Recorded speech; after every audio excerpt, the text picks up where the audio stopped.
Dipersembahkan oleh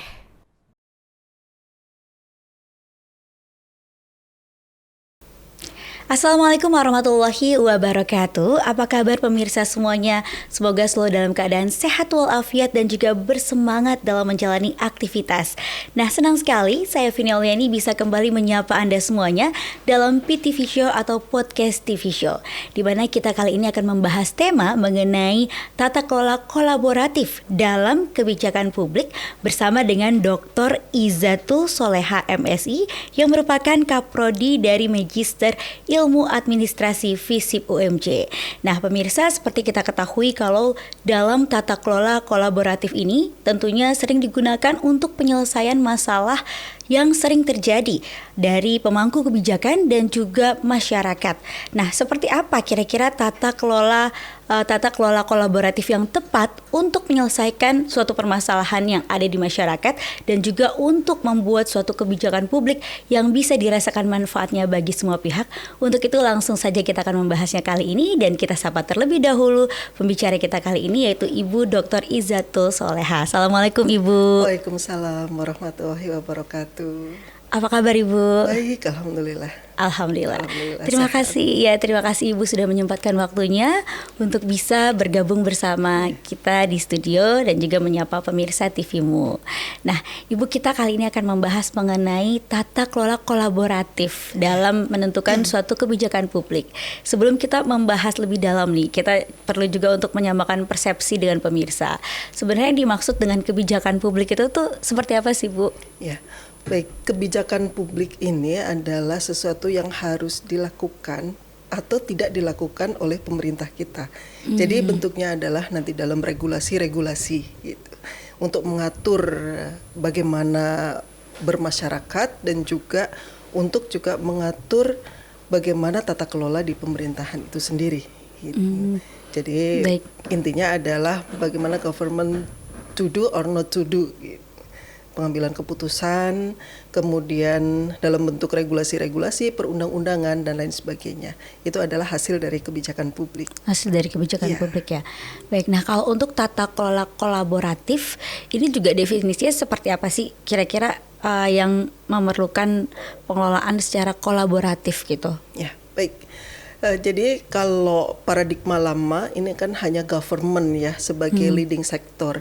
Kalau sekarang ini sudah masuk ke governance. Governance, gitu. iya. Jadi governance ini tata kelola yang tidak hanya berfokus kepada pemerintah saja sebagai leading sector, tapi juga butuh partisipasi dari para stakeholder yang lain, termasuk juga masyarakat. Gitu.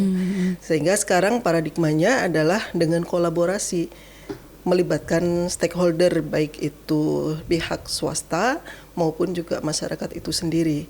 Ada dua model di dalam tata kelola kolaboratif. Ada yang namanya triple helix ya, itu antara pemerintah, swasta dan juga masyarakat, serta ada pentahelix. Ya, Itu pentahelix nih yang ya, sering digaung-gaungkan Ibu ya.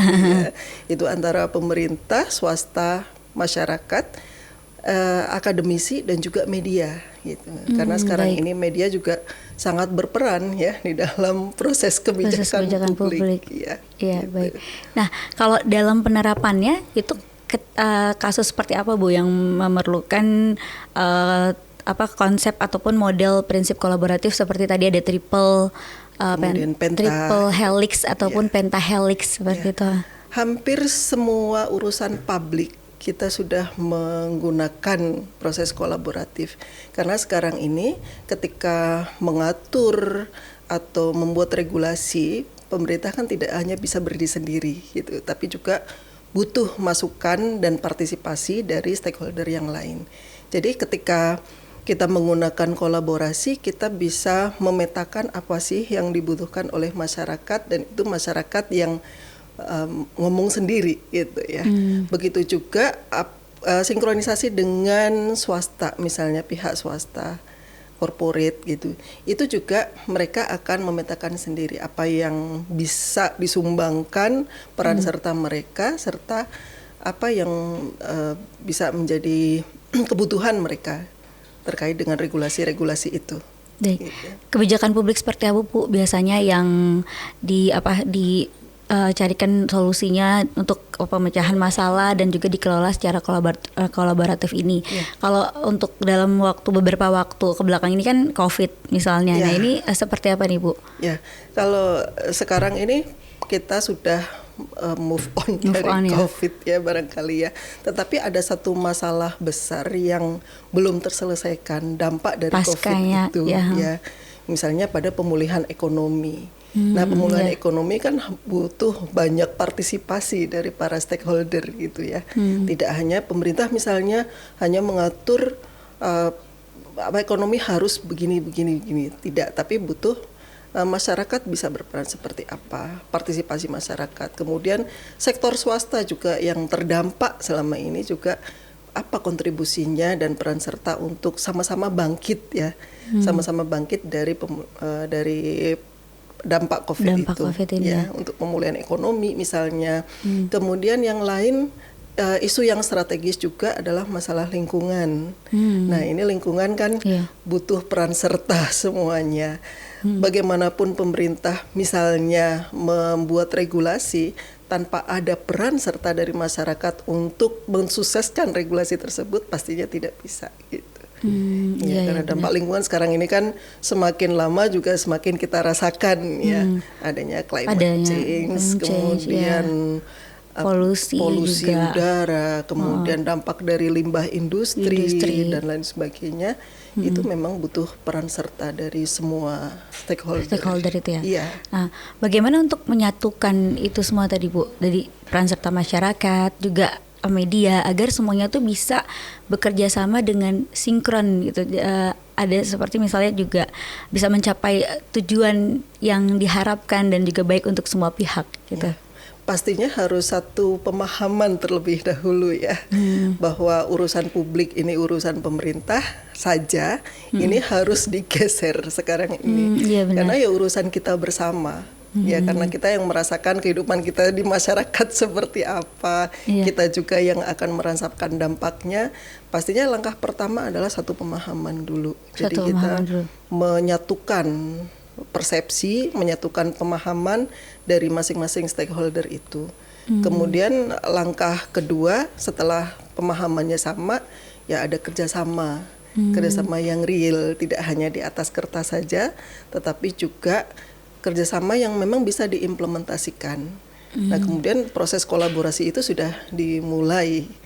Masing-masing punya peran serta. Dari pemerintah perannya apa, kemudian dari swasta seperti apa, dari masyarakat seperti apa, serta misalnya akademisi sekarang ini kan banyak sekali penelitian ya, berdasarkan masalah-masalah yang ada di masyarakat. Ya pastinya dari penelitian itu akan menghasilkan sesuatu. Nah, rekomendasi misalnya, rekomendasi kebijakan dan lain sebagainya. Ini kan perlu ditampung aspirasinya. Serta sekarang ini media juga ya, sama-sama kita tahu ya bahwa media sering membuat opini di dalam masyarakat. Pastinya juga dalam proses kebijakan publik ini bisa menjadi penguat sebuah kebijakan ataupun bisa juga sebagai penghambat sebuah kebijakan ya. Iya.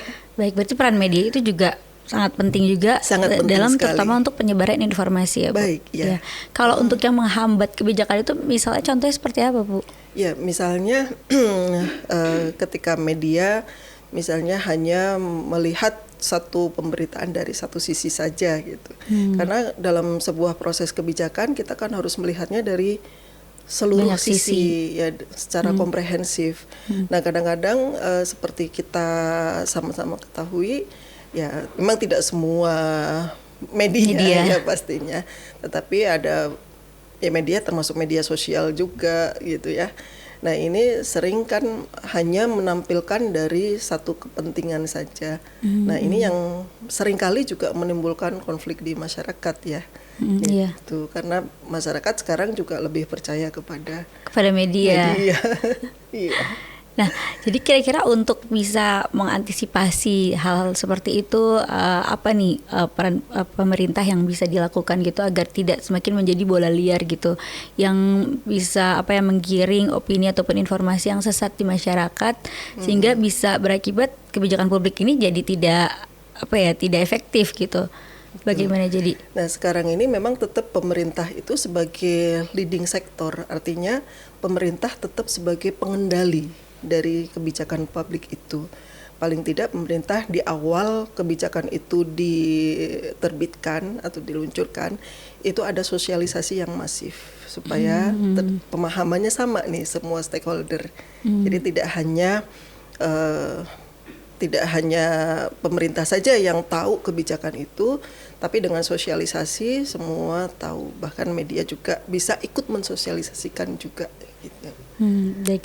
Kalau sekarang untuk saat ini di era pasca Covid ini kebijakan publik seperti apa sih Bu yang sedang digaungkan dengan giat oleh pemerintah kira-kira?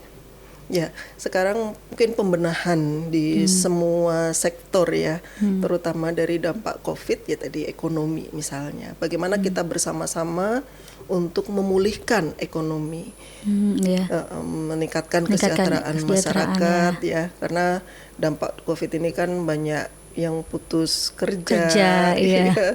yang kena dampak yang tadinya mungkin usahanya sudah maju sekarang mengalami kemunduran. Nah, artinya kita bersama-sama di dalam pemulihan ekonomi ini, terutama seperti itu. Ekonomi ya, yang sangat digaungkan saat ini.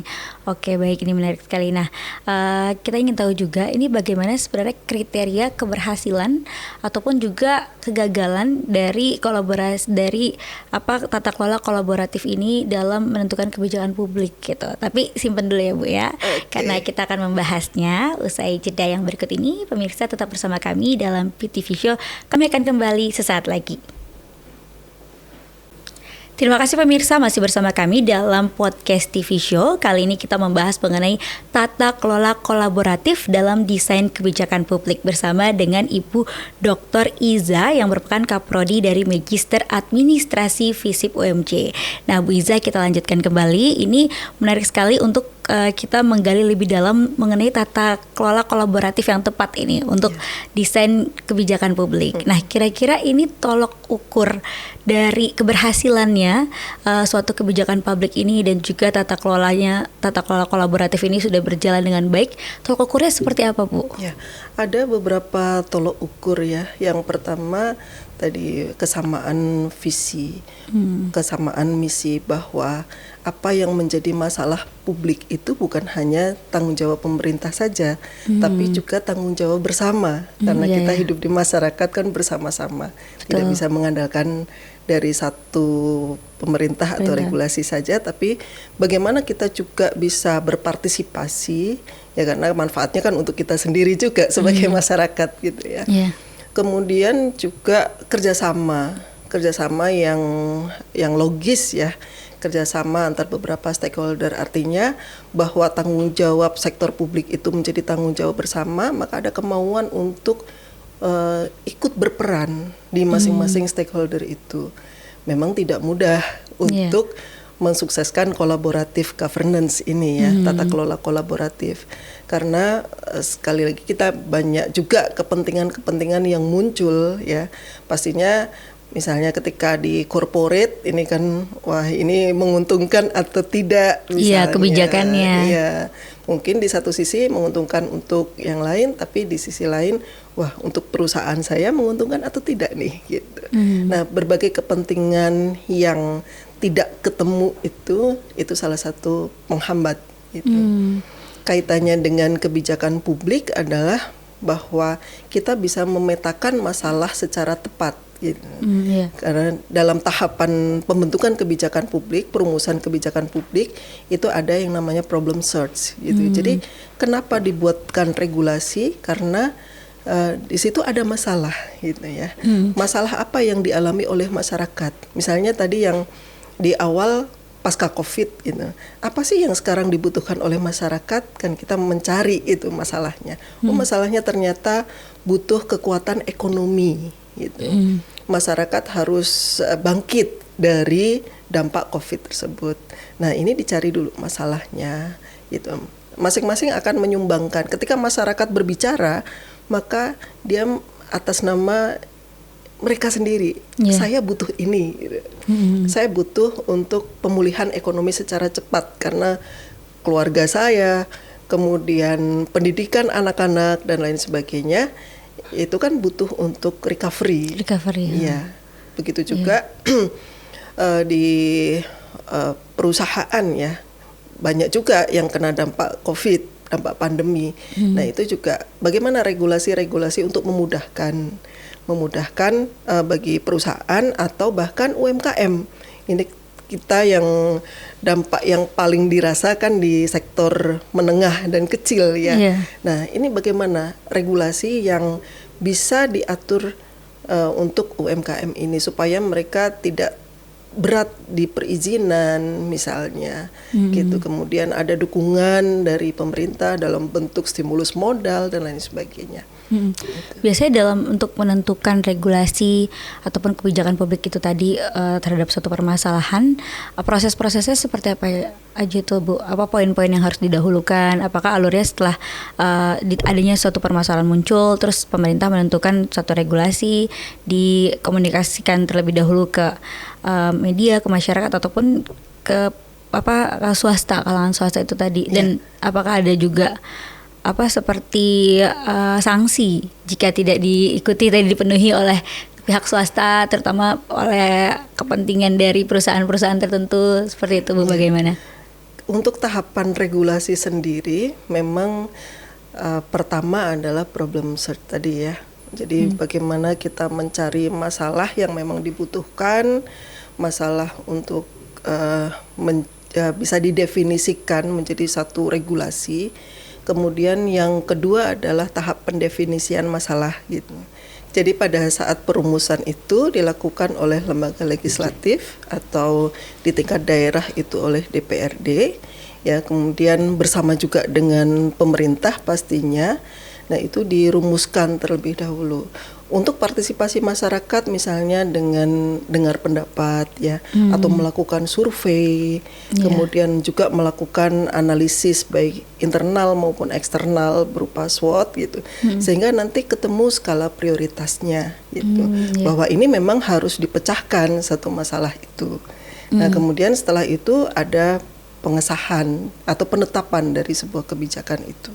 Nah, setelah itu baru disosialisasikan ke masyarakat. Gitu. Berapa lama sih itu Bu? Biasanya prosesnya dari proses pengesahan dan juga disosialisasikan, atau kan memang tidak ada patokan khusus gitu? Memang tidak ada patokan khusus, tetapi ketika regulasi yang dibutuhkan ini urgent untuk segera diimplementasikan ke dalam masyarakat, pastinya juga dari masyarakat juga bisa mengharapkan pemerintah ini cepat dalam menentukan regulasi itu, walaupun memang tidak ada ukuran waktu yang pasti, tetapi melihat dari urgensinya. Ya, urgensi dari kebijakan. Jadi kalau misalnya dalam kondisi benar-benar mendesak, bisa saat itu juga pemerintah melakukan konferensi pers misalnya untuk segera menerapkan peraturan seperti ini, seperti kasus COVID sebelumnya gitu, dan lain sebagainya. Tapi kalau untuk peraturan lainnya yang mungkin memang memerlukan banyak semacam proses administrasi ataupun yang lain, memang diperlukan beberapa proses ya Bu ya. Betul. Baik. Lalu ini kaitannya adakah kaitan antara penerapan kebijakan publik ini dengan administrasi publik? Ya. Jadi di administrasi publik ini memang jangkauannya sangat luas sekali ya. Termasuk salah satu di dalamnya adalah bagaimana merumuskan kebijakan publik, kemudian juga mengimplementasikan kebijakan publik sampai mengevaluasi dari kebijakan publik ya. Di dalam membuat kebijakan publik, terutama untuk merumuskan masalah, itu kan perlu data gitu ya. Nah, data-data ini seringkali memang administrasi yang mempunyai gitu. Jadi menggunakan data-data BPS misalnya untuk menggunakan jumlah penduduk, atau untuk membuat regulasi mengatasi kemacetan di Jakarta, kita kan butuh datanya. Berapa mobilitas penduduk setiap harinya, berapa jumlah kendaraan dan lain sebagainya. Nah, proses di administrasinya juga seperti itu. Dalam tahap problem search, kemudian pada tahap definisi masalah, itu juga perlu adanya pengadministrasian. Kita hidup kalau tidak ada administrasi juga nggak akan tertib gitu. Nah, proses administrasi itu untuk menertibkan dari tahapan-tahapan tadi. Baik, jadi itu Ya, sangat perlu karena untuk menertibkan tahapan-tahapan itu tadi betul. dan jelas datanya terukur ya Bu ya. Terukur, ya. Ya, baik. Supaya kebijakan publik ini bisa tepat Sasaran Iya. itu tadi ya. Nah, kalau dari tantangannya biasanya seperti apa nih Bu yang hadir ditemukan gitu, ternyata dalam penerapan merumuskan kebijakan publik, wah ternyata ini ada tantangannya nih yang harus dipikirkan lagi gitu misalnya. Betul. Memang tidak mudah kadang-kadang ya untuk mengimplementasikan secara optimal. Pertama adalah tantangannya pada saat kebijakan publik itu sudah diputuskan, dia harus sosialisasi secara masif pastinya. Iya. Ketika ada regulasi yang sudah ditetapkan misalnya, maka masyarakat juga harus tahu, semua sektor harus tahu gitu. Yang kedua pada pemahaman isi kebijakan itu. Seperti contoh kasus ketika ada Permendikbud 30 tentang kekerasan seksual yang ada di kampus gitu. Itu kan rame tuh ya Bu. Karena ada perbedaan pemahaman di situ terkait dengan isi dari kebijakan. Maka pemerintah juga harus bisa untuk mensosialisasikan apa yang sesungguhnya dimaksud oleh kebijakan tersebut. Sehingga pemahaman seluruh stakeholder ini sama. Ketika pemahaman sama, maka implementasinya akan lebih mudah. Ya. Nah, berarti itu ketika ketika belum ada persamaan persepsi seperti tadi untuk penerapan regulasi terkait kekerasan seksual di lingkungan belajar gitu ya. Ini kan ada penolakan, ini memang berarti harus ditahan dulu untuk disahkan perumusan kebijakan publik tersebut seperti itu. Kalau kasus yang seperti itu kan memang sudah disahkan, ya sudah disahkan.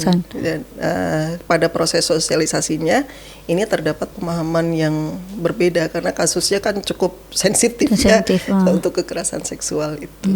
Jadi tetap disamakan persepsinya terlebih dahulu agar ini bisa langsung penerapannya diterapkan ya di masyarakat gitu ya terkait solusi dari masalah tersebut. Ya. Pemahamannya semua harus sama gitu ya. Harus ekstra kerja keras juga ya Bu ya.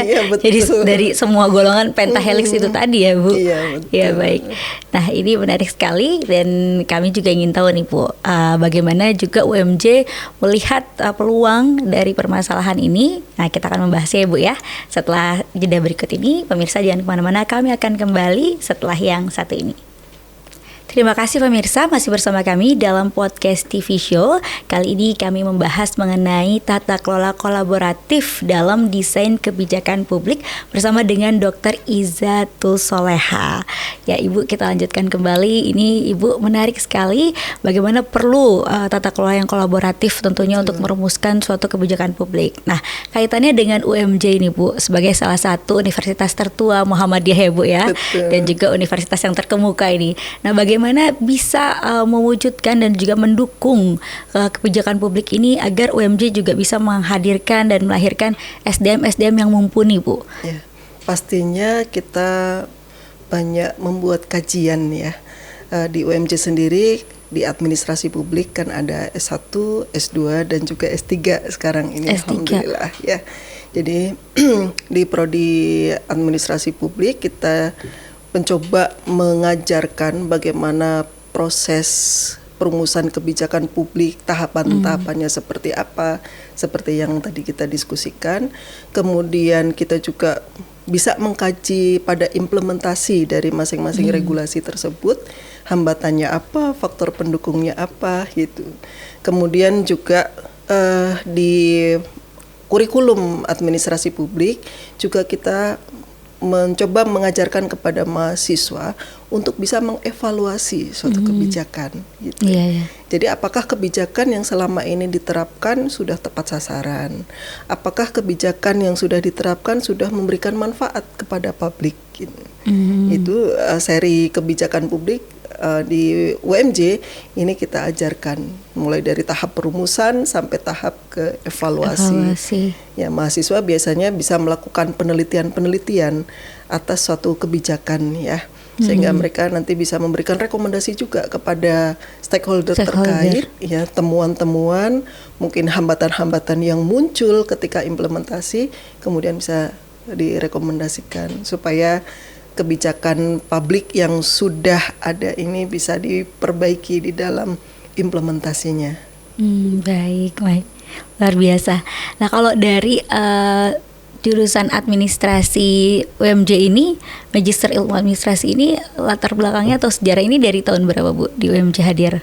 Ya, jadi Magister Ilmu Administrasi ini berdiri tahun 2000. 2000. Ya, sudah cukup sudah tua. lama Bu. Ya, sudah cukup lama gitu sampai sekarang ini. Ada 3 konsentrasi di dalam Magister Ilmu Administrasi. Yang pertama adalah kebijakan publik, yang kedua otonomi daerah, yang ketiga adalah pembangunan masyarakat, pengembangan masyarakat. Pengembangan masyarakat. Ya. Tetapi memang dalam kurun waktu selama ini yang paling banyak diminati adalah pada konsentrasi kebijakan publik. Kebijakan publik. Karena kebijakan publik kan menjadi urusan bersama ya di sektor publik itu. Baik. Kalau dari kurikulumnya itu tadi seperti apa Bu? Dan kira-kira yang dipelajari, mungkin ada bisa bocoran juga mata kuliah yang dipelajari dari konsentrasi kebijakan publik ini apa saja gitu. Baik. Kalau dalam kurikulum kita sudah menampung semuanya mulai dari desain, filosofi kebijakan publik, kemudian juga inovasi dalam kebijakan publik, mulai dari perumusan sampai kepada evaluasi, itu kita bahas bersama di dalam prodi Magister Administrasi, Ilmu Administrasi di FISIP UMJ. UMJ ya. Yeah. Baik.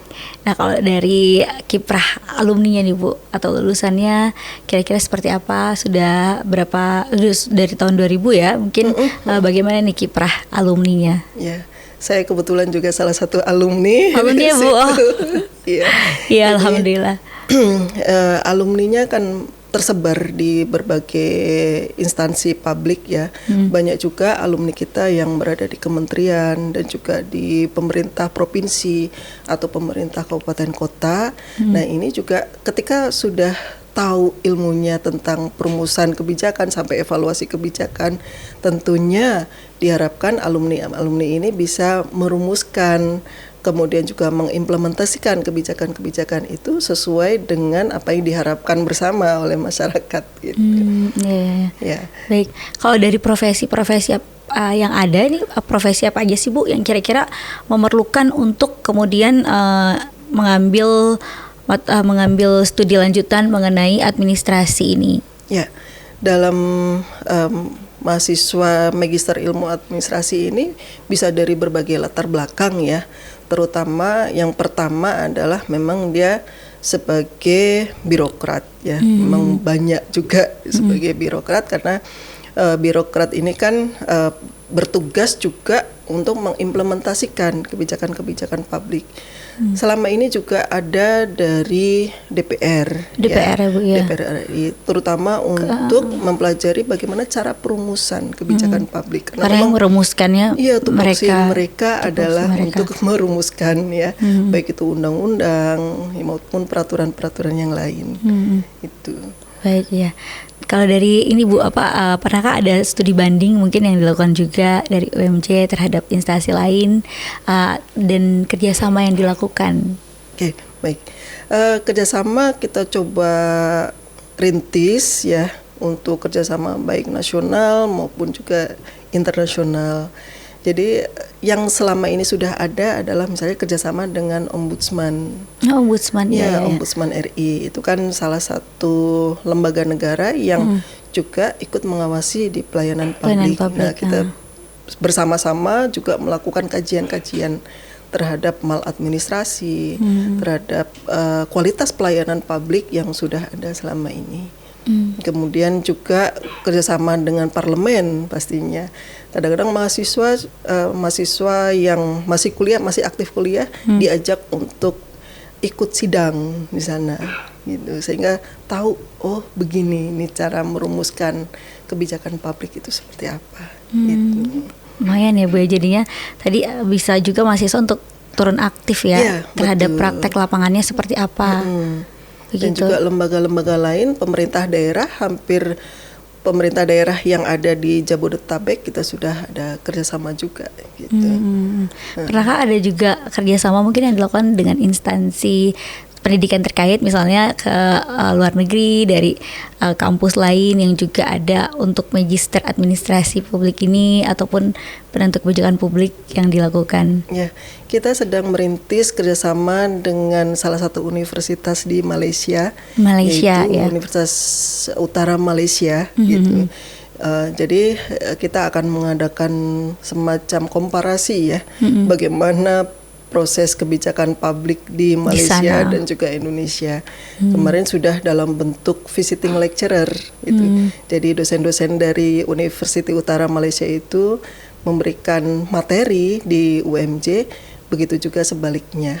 Ini udah dimulai sejak kapan nih Bu? Atau setelah tahun ini? Tahun ini ya, tahun kemarin ini. masih COVID dan sekarang sudah berangsur pulih, jadi sudah diterapkan tahun ini ya. Ya, kami juga mengirimkan mahasiswa untuk bisa belajar sementara waktu di sana. Di sana. Sekaligus juga untuk riset barangkali ya, sekaligus mengkomparasi tadi praktek di Malaysia dan juga praktek di Indonesia seperti itu. Baik, menarik sekali. Kalau dari ini Bu, Magister Administrasi UMJ ini yang spesialnya apa sih Bu? Mungkin yang apa ya, yang beda nih dari tempat terkait ataupun pilihan lainnya gitu yang ditawarkan dari Magister Administrasi FISIP UMJ ini. Pastinya di Magister Ilmu Administrasi FISIP UMJ ini didukung oleh pengajar-pengajar yang memang punya expertise ya, yang punya keahlian. Jadi mereka juga banyak berkecimpung di organisasi publik ini. Ada yang di pemerintahan atau di NGO atau bahkan juga di parlemen. Sekarang ada anggota DPR RI juga yang ikut mengajar di Magister Ilmu Administrasi. Menarik. Gitu. Jadi dosen ini ya Bu ya, dari praktisi langsung di lapangan langsung, ya Bu. Iya. Sehingga mahasiswa tidak hanya tahu teori saja, tapi juga praktek yang berkembang selama ini seperti apa, bisa mengkomparasi juga. Dan bisa tanya langsung akan permasalahan yang ada, kenapa putusan ini yang diambil gitu kan, kenapa rumusan masalah ini yang akhirnya dikeluarkan dan juga dijalankan. Betul. Itu. Baik Ibu, kita akan lanjutkan kembali, kita jeda sejenak ya Bu ya. Kita akan kembali lagi pemirsa setelah yang satu ini. Pemirsa, kembali lagi dalam PTV Show, podcast TV Show. Kita masih membahas mengenai tata kelola kolaboratif dalam desain kebijakan publik bersama dengan Ibu Dr. Izzatul Soleha yang merupakan Kaprodi dari Ilmu Administrasi FISIP UMJ. Nah, Bu Iza, ini kita membahas tadi mengenai peran serta UMJ nih untuk mewujudkan SDM yang mumpuni agar bisa menghasilkan kebijakan publik yang tepat di masyarakat. Nah, tadi Bu Iza juga menginformasikan kalau sekarang ini udah ada program S3-nya ya. Betul. Ini sejak kapan nih program S3-nya? Jadi program S3 ini memang baru launching tahun ini. Jadi per September kemarin kita menerima mahasiswa baru untuk S3. Perjalanannya lumayan tuh untuk membuka S3. Tetapi ini merupakan satu terobosan ya. Karena di S3 itu juga masih berfokus kepada kebijakan publik. Gitu. Cuma dengan resiko gitu. Jadi kebijakan publik berbasis resiko. Berbasis resiko. Ya, karena setiap kebijakan kan pasti mengandung banyak resiko ya. Resiko keuangan, resiko dampak, kemudian resiko pengelolaan dan lain sebagainya. Nah, ini memang satu-satunya S3 Administrasi Publik yang berkonsentrasi kepada resiko kebijakan yang ada di Indonesia. Baik, itu seperti apa tuh Bu? Contoh kasusnya kebijakan publik dengan resiko. Sebenarnya kebijakan publik di ranah apa sih yang memiliki resiko, potensi risiko yang besar? Ya, jadi kebijakan publik ini kan semua sektor ya di urusan publik. Tetapi di dalam S3 yang ada di FISIP UMJ, kita berfokus kepada resiko-resiko dampak, terutama pada lingkungan. Karena kerusakan lingkungan ini juga mengakibatkan pada kebencanaan. Gitu. Nah, itu sangat perlu untuk dikaji ya. Bencana-bencana alam yang ada sekarang ini yang bukan merupakan faktor faktor bencana dari atas gitu ya. Ini kan bisa diminimalisir gitu. Karena faktor kelalaian manusia ya Bu ya. Iya, banjir misalnya. Karena tata kelola lingkungan yang belum memadai, maka banjir ini bisa terjadi gitu. Iya. Nah, kemudian resiko-resiko yang lain juga pada resiko anggaran, misalnya pada penanganan COVID ya. COVID ini salah satu musibah juga buat kita semua. Ini ada pada resiko anggaran. Jadi ketika musibah itu datang, pandemi datang, otomatis semua penganggaran harus berfokus kepada bagaimana mengatasi dampak COVID itu. Sehingga akhirnya program-program yang lain ini di prioritas yang kesekian gitu. Jadi pemulihan dulu, sekarang pemulihan dulu ya. Nah, itu resiko anggaran. Ada juga resiko dampak. Resiko dampak seperti apa tuh, Bu? Misalnya ketika kita membangun infrastruktur, ini kan memberikan banyak dampak kepada masyarakat gitu ya. Infrastruktur misalnya jalan tol yang kemarin sempat agak ramai gitu ya, jalan lintas Sumatera dan lain sebagainya. Memang ada risiko-risiko, baik itu risiko yang bermuatan positif maupun negatif. Ya. Apakah dari kebijakan publik itu bermanfaat bagi masyarakat? Betul. Ataupun mungkin nanti ternyata kebermanfaatannya bagi masyarakat sedikit. Ternyata dari anggaran itu tadi banyak unsur kemubaziran yang terjadi di dalamnya gitu ya. Jadi itu perlu dicermati juga lebih dalam ya, Bu ya. Iya. Supaya proses implementasinya, proses penerapan dalam kebijakan publik ini bisa lebih optimal dan kebijakan ini bisa dirasakan manfaatnya secara luas oleh masyarakat. Seperti kasus jalan tol tadi, dilihat juga untuk kontur masyarakatnya apakah benar-benar membutuhkan. Betul. Gitu. Kalau ternyata memang tidak dibutuhkan dan ternyata masyarakatnya tidak banyak menggunakan fasilitas itu, berarti banyak unsur mubazir di dalamnya. Seperti itu yang bisa dikaji ya di dalam prodi administrasi publik ini. Iya. Jadi ada faktor tadi, ada resiko untuk anggaran, resiko dampak, dan resiko satu lagi resiko apa tadi, Bu? Untuk resiko dampak, ya, ada resiko anggaran dan juga resiko kebencanaan. Resiko kebencanaan tata kelola lingkungan yang kurang. Kebencanaan yang disebabkan tadi dari faktor kelalaian itu tadi ya. Misalnya pada tata ruang ya, tata ruang ketika satu daerah dibangun semua, maka penyerapan air kan menjadi kurang, tersendat sehingga mengakibatkan banjir. Padahal di tata kelola ruang seperti pembangunan rumah yang prosesnya itu ada diabaikan. Betul, ya. Sehingga nanti menimbulkan resiko lingkungan. Kemudian mungkin perizinan pada industri gitu ya, yang mengabaikan faktor pengolahan limbah gitu. Masyarakat akan terkena juga dampak resiko polusi limbah itu tadi. Ya. Baik, banyak jadi ya beragam faktor yang bisa dikaji lebih dalam untuk masyarakat ini. Nah, kalau untuk menunjang juga prestasi akademik mahasiswa ataupun juga non akademik, ada apa lagi nih program-program yang ditawarkan dari Magister Administrasi? Mungkin selain yang berkaitan tadi ada kajian ya, mungkin di luar dari program kajian ada program apa lagi nih, Bu, yang ditawarkan? Kalau di Magister Administrasi kan memang sudah menerapkan metode pembelajaran orang dewasa ya. Jadi kita mencoba untuk sama-sama berkontribusi, baik itu dosen maupun mahasiswa. Ketika kita sudah mengkaji sesuatu, maka kita akan sosialisasikan itu dalam bentuk webinar. Sehingga hasil dari pengkajian tadi tidak disimpan saja di dalam dokumen, tetapi masyarakat atau publik berhak tahu gitu. Sehingga menjadi diskusi yang menarik. Ya, jadi dari webinar itu tadi ya. Webinar. Baik. Kalau untuk program studi magister ini ada beasiswa juga kah yang ditawarkan? Ya. Untuk beasiswa ada gitu. Jadi terutama beasiswa kader ya, karena ini milik perserikatan, tentunya ada diskon khusus lah untuk yang memang aktif di dalam perserikatan gitu. Jadi kemudian ada beasiswa untuk misalnya penghafal Al-Quran. Memang beasiswa ini diaturnya terpusat di dalam universitas. Terpusat universitas ya. Ya bisa berapa persen tuh, Bu, yang ditawarkan? bisa 30-50%. 30-50% ya. Wow, ini menarik sekali nih. Ternyata magister juga tetap ada program beasiswa yang ditawarkan ya Bu ya. Ada. Iya, jadi nggak hanya sebatas sama program S1 aja, tapi Betul. S2 juga bisa nih. Iya, betul. Baik ya.